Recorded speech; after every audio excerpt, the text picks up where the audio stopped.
আমাদের এই সময়টিতে যে সকল শব্দ বহু মানুষের মুখে একসঙ্গে উচ্চারিত হচ্ছে, সেই শব্দগুলোর মধ্যে প্রধানতম শব্দ হলো আগেই ভালো ছিলাম।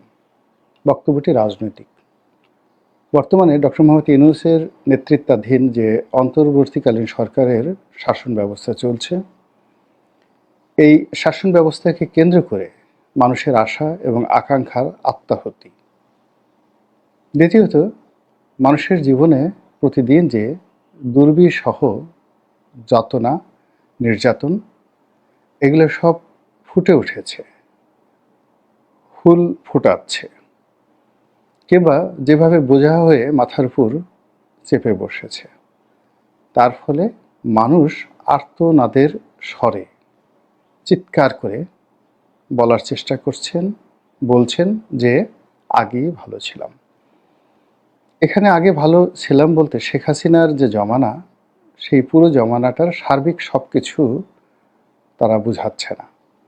বা আমরা আগে ভালো ছিলাম এই কথা দ্বারা মানুষ বোঝাতে চাচ্ছেন না যে আবার শেখ হাসিনা ক্ষমতায় আসুন, আবার তিনি ক্ষমতায় বসুন, আগের মতো হেলিকপ্টার থেকে তিনি গুলি করার নির্দেশ দিন, গুম, খুন, হত্যাযজ্ঞ যা কিছু চালিয়েছেন সব চালান, আবার একটি লুটপাটের রাজত্ব চালু করুন, সেই গণভবন পুনর্নির্মিত হোক এবং সেখানে তার যে সকল সাধু সন্ন্যাসী, দরবেশ, অলিয়া উলিয়া বড় বড় দাড়ি রেখে সাদা সফেদ পাঞ্জাবি পরে সেখানে গিয়ে ব্যাংক লুট করে বস্তা ভরে ভরে তার কাছে গিয়ে যে মিনতি দিয়ে আসতেন, সেই জিনিসগুলো ভালো ছিল না এবং সেটা জনগণ চাচ্ছে না। জনগণ এখানে যে বিষয়টি বোঝাতে চাচ্ছেন সেটি হলো শেখ হাসিনার জমানার যে ভালো দিক, সেই ভালো দিকগুলো এই সময়টিতে তারা আশা করছেন। আর শেখ হাসিনার জমানার যে মন্দ দিকগুলো ছিল সেটি যেন এই সরকার না করেন বা সেটির ছায়াও যেন এই সরকার না মারান, সেরকম একটা স্বপ্ন তাদের ছিল। অধিকান্ত ডক্টর মোহাম্মদ ইউনূসকে কেন্দ্র করে তারা যেভাবে একটি স্বপ্ন বুনন করেছিল, আকাশের চাঁদ হাতে পেলে মানুষের মধ্যে যেভাবে একটি আর্তহারা ভাব চলে আসে, ওইরকম ডক্টর মোহাম্মদ ইউনূসকে পাওয়ার পর মানুষ ঠিক সেইভাবে আনন্দে উদ্বেলিত হয়ে পড়েছিলেন। কিন্তু 15 দিন যেতে না যেতেই তাদের সেই স্বপ্নভঙ্গ হলো, মোহভঙ্গ হলো, আশাহত হলো, হতাশা শুরু হলো, আর এখন রীতিমতো আর্তনাদ। এবং সে আর্তনাদ ভয়ের আর্তনাদ, সে আর্তনাদ বেঁচে থাকার আর্তনাদ, সে আর্তনাদ ঘৃণার আর্তনাদ। এমন বাংলাদেশ তো আমরা কখনো চাইনি, কিংবা এমন ডক্টর ইউনূসকে তো আমরা কখনো চাইনি, এরকম একটা শাসন ব্যবস্থা তো আমরা কখনো চাইনি। এর জন্য তো আমরা রক্ত দেইনি, এর জন্য তো আমরা রাস্তায় নামিনি, এর জন্য তো আমরা শেখ হাসিনাকে অভিশাপ দেইনি, এর জন্য তো আমরা এটা করিনি, ওটা করিনি। আরও বহু কথার সারাংশ হলো এখনকার চাইতে আগেই ভালো ছিলাম। এখন এই ভালো থাকাটা কেমন একটা ছোট্ট উদাহরণ দিই। আমরা এখন সবাই মব জাস্টিস ওরফে মব, যা হচ্ছে মবের নামে, সেই মব ডাকাতির কেউ কেউ শিকার হয়েছি, অনেকেই হইনি। কিন্তু এই মবের যে ঘটনাটি, সেই ঘটনাটি আমরা এখন ঘৃণা করতেও ভয় পাচ্ছি, এমন একটা অবস্থা হয়ে যাচ্ছে। গুলশান, বনানী, ধানমন্ডি থেকে শুরু করে এমন কোনো এলাকা নেই যদি কোনোদিন শুনি যে উপদেষ্টা আসিফ নজরুলের বাড়িতে মব চালানো হয়েছে। রেজওয়ানের বাসায় ছাত্র জনতা 1000 ছাত্র জনতা গিয়েছে, পুলিশ গিয়ে ঘেরাও করেছে এবং তার বাসায় সেই আমেরিকার টাকা আছে, ডলার আছে, পাউন্ড আছে, এই জন্য তার বাসা তল্লাশি চালানো হবে। আদিলুর রহমানের বাসায় তল্লাশি চালানো হবে, 1000 লোক তার বাসার সামনে উপস্থিত রাত 3টার সময়। অবাক হওয়ার মতো কোনো ঘটনা নেই এবং এই ঘটনা বাংলাদেশে ঘটতে পারে। ফলে কি হলো, আদিলুর রহমান সাহেব, রেজওয়ানা সহ ডক্টর আসিফ নজরুল, তিনি সহ প্রায় সবাই এই মবের ভয়ে এখন আতঙ্কিত এবং এটি ধীরে ধীরে বাড়ছে।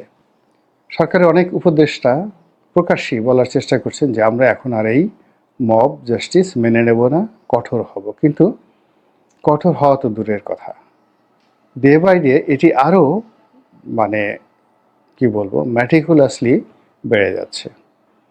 ম্যাথমেটিক্যালি নয়, জ্যামিতির হারে বেড়ে যাচ্ছে। সব খবর পত্রপত্রিকায় আসে না। ছোট্ট একটা উদাহরণ দিলেই বুঝতে পারবেন যে এই গুলশানে যে ঘটনাটি ঘটল, ডক্টর এস টি ইমামের ছেলের যে সাবেক পুত্রবধূ, ডক্টর এস টি ইমামের সাবেক পুত্রবধূ মানে তার ছেলের সাবেক স্ত্রী, তিনি এক গার্মেন্টস ব্যবসায়ীকে বিয়ে করেছেন। সেই ব্যবসায়ীর সঙ্গে জনৈক রাজনৈতিক নেতার অন্তর্ঘাত ছিল, দ্বন্দ্ব ছিল, সংঘাত ছিল। তিনি একটা মব সৃষ্টি করে সেখানে সেই বাসায় লুটপাট ভাঙচুর চালিয়েছেন। ৩ জন ধরা পড়েছে। এরপর থেকে সরকারের টনক নড়ল এবং তারা বলল এটা বরদাস্ত করা হবে না। কিন্তু আজকে এই ভিডিওটা করছি মার্চ মাসের ১২ তারিখ। গতকাল রাতে মোহাম্মদপুর ৭ মসজিদ রোড এলাকাতে রাত্রে একটা বাসায় মব চালানো হয়। ৫০ থেকে ৬০ জন ছাত্র জনতা, তার সঙ্গে পুলিশের ডিবির একজন কর্মকর্তা এবং আরও কিছু পুলিশ। যে বাসায় এই আক্রমণ চালানো হয় বলা হয় এটা হলো মানিকগঞ্জের জনপ্রিয় যে মেয়র রমজান আলীর বাসা এটা, এবং এই বাসায় শত শত কোটি টাকা আছে। এবং যেটা শোনা যায় যে এই বাসায় সে টাকা উদ্ধার করে দুই পক্ষ, আপনারা তো বুঝতে পারছেন দুই পক্ষ কারা, যারা ওখানে উপস্থিত হয়েছিলেন তারা সমানভাবে ভাগাভাগি করে নেবেন এই চুক্তিতে গভীর রাতে সেই বাড়িতে হামলা চালানো হয়। আপনারা সবাই জানেন যে মানিকগঞ্জের মেয়র রমজান সহজ সরল একজন জনপ্রিয় ব্যক্তিত্ব। তার ভাই উপজেলা চেয়ারম্যান এবং দীর্ঘদিন ধরে তিনি মানিকগঞ্জ পৌরসভাতে মেয়রগিরি করছেন। তার আরেকটি পরিচয় হলো তিনি শিল্পী, সাবেক সংসদ সদস্য মমতাজের সাবেক স্বামী। তো এত কিছুর পরেও মানিকগঞ্জ গিয়ে খোঁজ নিয়ে দেখেন যে রমজানের জনপ্রিয়তার মান কোন পর্যায়ে। তার এবং তার ভাই এমনকি মমতাজের বিরুদ্ধে দুর্নীতি, অনিয়ম, লুটপাটের ন্যূনতম কোনো অভিযোগ আছে কি নেই। তো এইরকম একজন জনপ্রিয় ব্যক্তি, এরকম যে যার জীবনের পুরো অংশটাই রাজনীতিতে ব্যয় করেছেন সৎভাবে, তো তার নিজের বাসা নেই ঢাকাতে, তার মেয়ের বাসা ওখানে। তার সেই মেয়ের বাসায় এসে এই মব সৃষ্টিকারীরা পুলিশের সহযোগিতা নিয়ে রাতে তাণ্ডব চালালো। রমজানকে খুঁজলো, রমজানকে পেল না, টাকা খুঁজলো, টাকা পেল না। এরপর তারা মানিকগঞ্জে খোঁজখবর নিয়ে জানলো যে mister Ramzan is a good man. তখন তারা সেখান থেকে চলে গেল, মানে পুলিশ চলে গেল। কিন্তু পুলিশ চলে গেছে ঠিকই, কিন্তু ওই বাসার সামনে যারা মব তৈরি করছে তারা এখনও টহল দিচ্ছে। থানা পুলিশ নীরব। এই হলো বাস্তব অবস্থা। এখন রমজান সাহেবের যে ঘটনাটা, সেই ঘটনাটা পত্রপত্রিকা আসেনি যেভাবে গুলশানের ঘটনাটা এসেছে। যেভাবে ৩২ নম্বর ভেঙেছে ওটা যেভাবে পত্রপত্রিকা এসেছে, বুলডোজার থেকে শুরু করে হাতুড়ি দিয়ে যেভাবে অন্য সব জিনিসগুলো ভাঙা হয়েছে সেই জিনিসগুলো আসেনি। এখন এই ধরনের ঘটনা যারা দেখছেন, পাড়া প্রতিবেশী আশেপাশের লোকজন, তাদের মধ্যে কি পরিমাণ ঘৃণা, কি পরিমাণ আতঙ্ক, কি পরিমাণ ভয় ছড়িয়ে পড়েছে এটা একবার বোঝার চেষ্টা করুন। এখন এই যে রমজানের মেয়ের জামাতার বাসায় বা মেয়ের বাসায় যে ভাঙচুর হলো, তল্লাশি হলো, গভীর রাত্রে সেখানে মব তৈরি করা হলো, এই ঘটনার আশেপাশে অন্তত ১০০-১৫০ বাড়ি সারা রাত ঘুমাতে পারেনি। আবার এখন সেই বাড়ির সামনে যে মবকারীরা ঘোরাফেরা করছে, এটাও আশেপাশের যারা লোকজন তারা কাকে দায়ী করবে বলেন? শেখ হাসিনাকে দায়ী করবে, নাকি ডক্টর মোহাম্মদ ইউনূসকে দায়ী করবে, নাকি স্বরাষ্ট্র উপদেষ্টাকে দায়ী করবে? হোয়াট এভার মেবি, মানুষের মন থেকে এই যে একটা ঘৃণা চলে আসছে, একটা আতঙ্ক চলে আসছে, একটা ভয় চলে আসছে। এই ভয়ের কারণেই সবাই বলার চেষ্টা করছেন যে এখনকার চাইতে আগেই ভালো ছিলাম। আপনারা সবাই জানেন যে মানুষের মুখে জয়, মানুষের মুখে ক্ষয়। শেখ হাসিনার যে পতন হবে এটা আরও ১০ বছর আগের থেকে ২০১৫ সন থেকেই মানুষের মুখ দিয়ে অবিরতভাবে বের হয়ে গিয়েছিল এবং সে যত কথাই বলতো প্রায় সব কথাই মানুষ ঠাট্টা করত, মশকরা করত এবং তাকে একজন পাগল হিসেবে মানুষজন মনে করত। কাঁঠাল দিয়ে বার্গার বানানো যায়, এটা সত্য কথা। কিন্তু তিনি এই কথা বলার পরে সেটা নিয়ে ট্রল হলো। তিনি যে কথাগুলি বলেছেন, তেল ছাড়া রান্না করা এখন আধুনিক একটা প্রযুক্তি, পেঁয়াজ ছাড়াও তরকারি রান্না করা যায়। কিন্তু যেহেতু তিনি অজনপ্রিয় হয়ে পড়েছিলেন, মানুষের অভিশাপের উপলক্ষ হয়ে পড়েছিলেন, ফলে তার কোনো কথার প্রতি মানুষের মনোযোগ ছিল না। কিন্তু আপনি যখন কাউকে ভালোবাসেন, আদর করেন, যেমন একটা ছোট শিশু, ৬ মাসের শিশু, সে আধো আধো বলে কি বলে না বলে আপনি মনের আনন্দে ধরে নেন যে আপনাকে ডাকছে, বাবা বাবা ডাকছে বা মা মা বলে ডাকছে। আপনি তখন ওরে আমার পুতু পুতু বাবা রে, ওরে আমার মুতু মুতু মা রে বলে আপনি তাকে আদর করতে থাকেন, চুম্বন করতে থাকেন।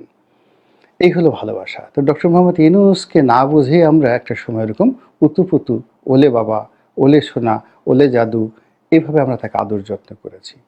কিন্তু এখন এই ৭ মাসে তিনি বয়স্ক হয়ে পড়েছেন, তিনি প্রাপ্তবয়স্ক হয়েছেন, মানে তার সরকারের। এখন আর আমরা কোনো অবস্থাতেই একটা অবোধ শিশু সে বিছানায় বসে যে কর্মকাণ্ডগুলো করে, সেই কর্মকাণ্ডগুলো আমরা যেমন তার যুবক বয়সে মেনে নেইনি, তদ্রূপ এই ৭ মাস পরে সরকারের যে কোনো কর্মই সেটি যদি ভালো না হয় আমরা মেনে নিতে পারছি না। অধিকাংশ মানুষ মন্দ জিনিসগুলো ভুলে যায় খুব দ্রুত, ভালো জিনিসগুলো ভুলে যায় দ্রুত, এবং যখন অতীতকে সে স্মরণ করতে চায় তখন অতীতের ভালো জিনিসগুলো তার সামনে প্রকৃতিগতভাবে স্বাভাবিকভাবেই সামনে চলে আসে। এখন আওয়ামী লীগ জমানাতে মানুষের যে থানা ছিল, পুলিশ ছিল, বিচার ব্যবস্থা ছিল, যতটুকু ছিল আমরা যতই বদনাম করি না কেন, যতই এটাকে গাঁজা বানাতে চাই, যতই এটাকে জেরিকো বানাতে চাই, যতই এটাকে সিরিয়ার কথা বলি না কেন, আলটিমেটলি মানুষ স্মরণ করেছে না। তখনও থানায় টেলিফোন করলে পুলিশ আসতো, কোর্ট কাছারিতে যাওয়া যেত এবং আরও অনেক কিছু হতো।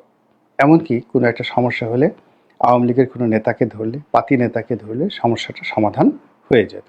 এরকম মব জাস্টিসের মতো, মব সন্ত্রাসের মতো, মব ডাকাতির মতো, মব চুরির মতো কোনো ঘটনা আগের জমানাতে ঘটেনি। এরকম অসংখ্য, কেবলমাত্র মব বললে ভুল হবে, এরকম অসংখ্য ঘটনা। মেয়েদের ওড়না পড়তে হবে, এইখানে স্যানিটারি ন্যাপকিন বিক্রি করা যাবে না, এই স্লোগান দিতে হবে, এই সমস্ত হাজারো যন্ত্রণা মানুষের জীবনকে রীতিমতো অতিষ্ঠ করে তুলছে। মহান আল্লাহ রাব্বুল আলামিন আমাদের সবাইকে এই যন্ত্রণা থেকে রক্ষা করুন।